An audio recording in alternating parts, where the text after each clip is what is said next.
penso que na democracia o processo mais difícil é a gente entender que o parlamento quer fazer a lei com a vocação de cada um olhar o que pode beneficiar a sua intenção, as suas ideias e a seu projeto.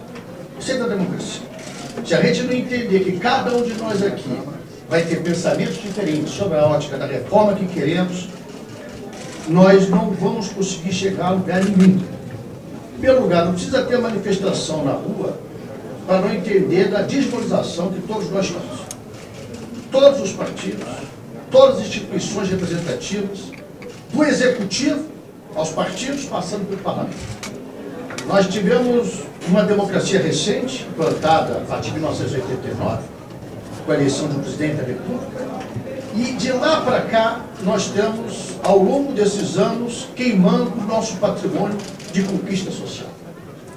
Se nós não tivermos conscientização dessa realidade, nós estamos fora do mundo real.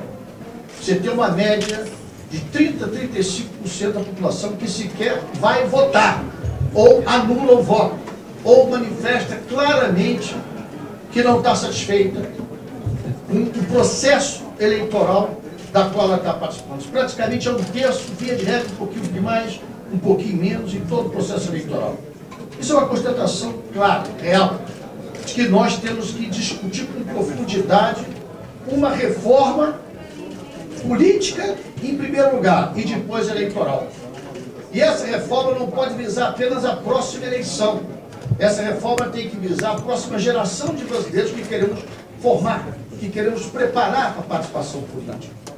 O parlamento não pode ser a representação apenas de algumas capitanias hereditárias familiares. O parlamento ou o executivo não pode ser representação de elites que, com o sistema de poder existente, se perpetuam no poder conforme a sua conveniência e seu interesse pessoal. Nem o parlamento, nem o executivo, nem a representação política. Então, para começar, nós temos que discutir a reforma política.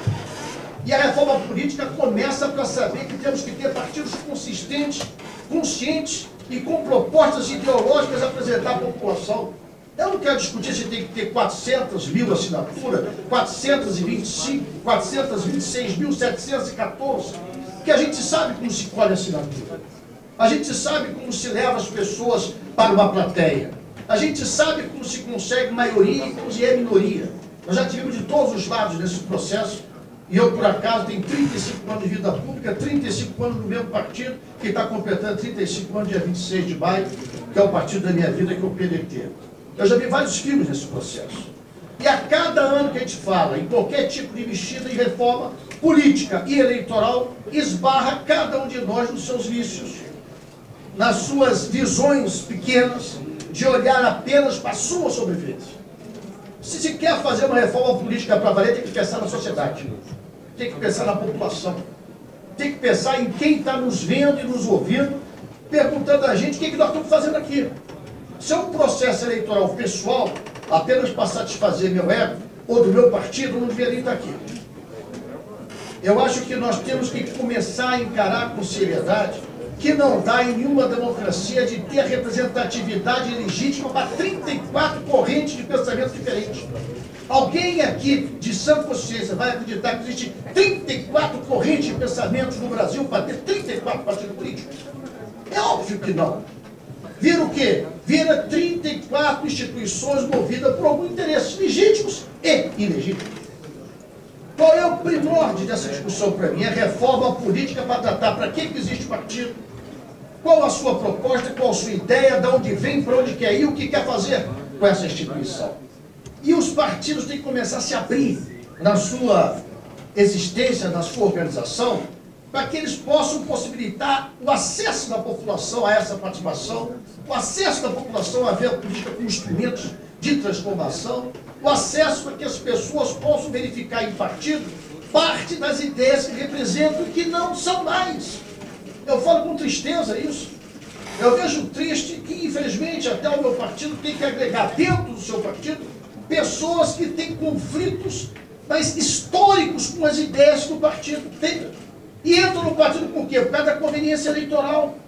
E nós nos submetemos à conveniência eleitoral porque nós queremos fundo partidário, nós queremos tempo da televisão. Então fica um ciclo de desvirtudes permanentes. Um faz isso porque tem que ter a causa de barreira obedecida, ainda não agora, ou porque quer tempo de televisão, ou porque quer ter recurso de fundo partidário, ou porque quer ter um quantitativo de parlamentares que permita fazer uma boa aliança para permanecer sobrevivendo. Então ninguém está discutindo com profundidade a reforma política que possa interessar a população. E eu quero começar essa discussão debatendo o papel da fábrica e dos fantoches que viram candidatos em campanha. Por que ninguém quer tocar no grande consumo de recursos que é o marketing de campanha? Por que ninguém quer, com profundidade, criar limitação aos marqueteiros que ficaram mais importantes do que os candidatos? Nós todos viramos uma Coca-Cola. A pesquisa diz o que tu tem que falar, o marqueteiro te bota o melhor ângulo da televisão para aparecer você mais jovem, não chegar aos 60, que meu amigo Siqueira parece muito menos realmente, e nem chegar aos 70, que eu tenho a aparência. Nem tão o marketing tão a terra. Mas o marketing tomou conta do processo eleitoral. Nós não temos uma discussão, um debate nos programas de televisão, é tudo muito igual, é tudo muito parecido. Muda o nome do candidato, muda o marqueteiro, mas a formatação é a mesma. Colocar da pesquisa para ver o que a opinião pública está pensando, você ensaia ali no teleprompter aquilo que a população quer ouvir, e depois a população olha para todos nós e acha tudo igual e não consegue distinguir A de B, B de C, C de D. Então, a primeira coisa que tem que se discutir com profundidade, tem que ter um percentual máximo do orçamento partidário para gastos em propaganda e televisão. Eu sou favorável ao que o meu velho líder Brizola falava. Sabe como era correto ter programa de televisão hoje? Ao vivo. Liga aí, fala o que tu pensa. Diz quais são suas ideias. Diz para onde tu quer ir. Convença a população, se convença pela população. Não nos transformamos um marketing de um produto que está numa prateleira do supermercado, que é o que está transformado a política hoje. Ao máximo, poderíamos ter uma programação gravada com 24, 48 horas de antecedência. Nós temos que discutir com profundidade o que nós queremos fazer do nosso Brasil. O que está em discussão da reforma política e a crise que nós vivemos no Brasil não é principalmente econômica, não é a crise apenas da inflação, não é a crise da manifestação das ruas, é crise política, sim. Está faltando nesse país gente que queira discutir o futuro dessa geração. Está faltando gente que queira discutir para onde nós queremos levar nosso país, qual projeto de nação queremos. Virou todos nós estamos juntos no projeto de poder e poucos nós estamos pensando no projeto político de nação. Que nação nós queremos? Nós estamos virando produtos e como produtos também estamos falindo, porque a população não está mais acreditando nos produtos que estão sendo vendidos para ela. Está faltando legitimidade a esse produto, porque está faltando verdade. É muito artificialismo. É muito foco na imagem e pouco conteúdo. Então a primeira tese de discussão de reforma política é a reforma política das teses e ideias que temos. Eu penso de uma maneira, eu penso de outra maneira, outro pensa. Tu faz mal, apresentemos as nossas ideias à população. Não está se discutindo a maioridade penal agora? Que tema rico para discutir. O meu partido, historicamente, defende a construção de escola. Quem quiser fazer a opção pela construção de presídio, o faça. Não precisa complicar por causa disso. Mas levamos a população 80% a favor. Parabéns, eu sou dos 20% que sou contra. Eu não me curvarei aqui 80% que quer que eu pense ao contrário daquilo que eu penso. Isso é debate político. Isso é debate de ideias. Isso é ter posicionamento. Não dá para a gente caminhar conforme a conveniência do que a pesquisa disser para a gente fazer em cada processo eleitoral. Nós não somos produtos, nós somos seres humanos. Nós deveríamos ser seres pensantes. Nós deveríamos estar pensando aqui em ideias que nós acreditamos, cada um no nosso modo, do que seja melhor para o país. Então a primeira reforma verdadeira é a reforma política. Não dá para ter 34 partidos.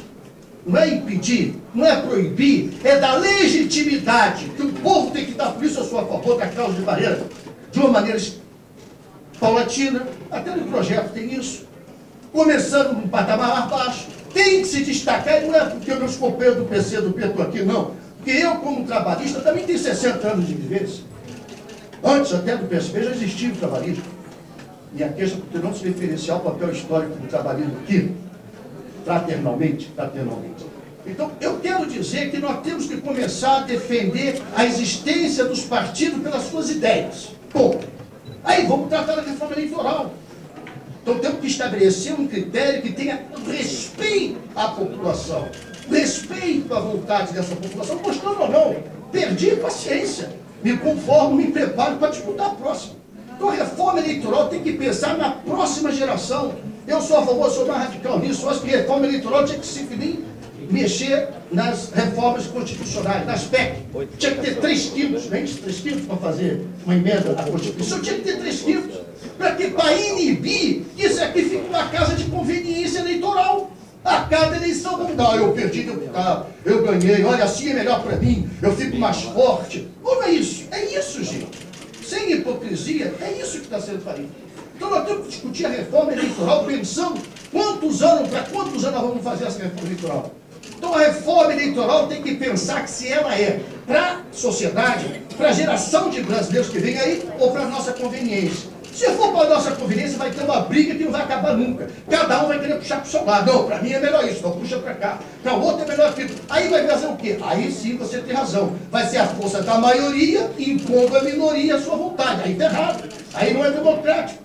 Por exemplo, quando ele fala do voto obrigatório, eu vi essa experiência da Austrália, que o voto é obrigatório, mas alistamento não. Se alista quem quer. A partir do momento que está que tem um título eleitor, tem que votar. Aí a vontade manifesta no alistamento. Ora, eu não quero votar o direito. Já está acontecendo isso, 1/3 da população não está votando. Ou anula, ou não vai, ou bota em branco. Então isso é uma realidade. Então, o alistamento, a manifestação do desejo de ter um título, no meu ponto de vista, já manifesta que a pessoa quer votar. Por isso que o alistamento deve ser o facultativo. Agora o voto tem que ser obrigatório. Se tirou, se quer, se manifestou, bom, aí está dentro da regra do jogo. Tem que votar como quiser. É um avanço. Outro aspecto que eu quero fazer aqui, uniformizar o prazo de 6 meses para filiação. A gente está falando de partido, a gente falando de organização partidária. Aí flexibiliza para o ajeitamento. Cada vez mais um ajeitamentozinho, uma arrumação. Olha, aquele deputado pode vir para o meu partido, então diminui. Ah, não, vamos criar uns 30, 60 dias de cada um por si. Gente, isso é um escândalo. Isso é um escândalo. Quer dizer, então para que tem a fidelidade partidária? Se a gente quer mudar a fidelidade, é mais ou menos a fidelidade. Porque durante 6 meses o cara pode até ser candidato. Ora, para ser candidato, no mínimo, o cara tinha que ter 2 anos de vida partidária para mostrar que está ali dentro, que participou, que mostrou suas ideias, que debateu. E essa questão de 6 meses é mais perigosa ainda.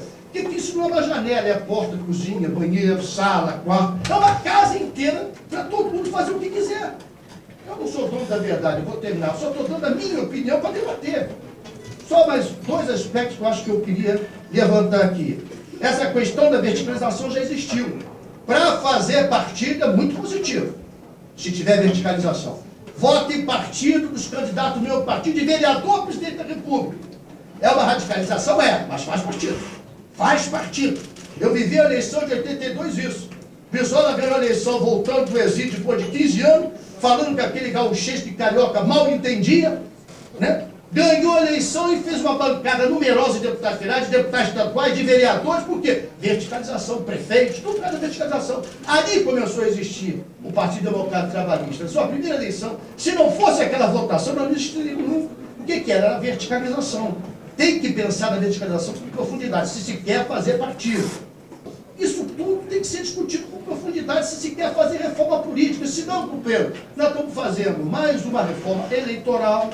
Daqui a 2 anos, passa essa próxima eleição de prefeito, vamos fazer outra. E daqui a 2 anos, e a cada 2 anos nós vamos fazendo, e cada vez menos representatividade, menos respeito e menos consideração da população.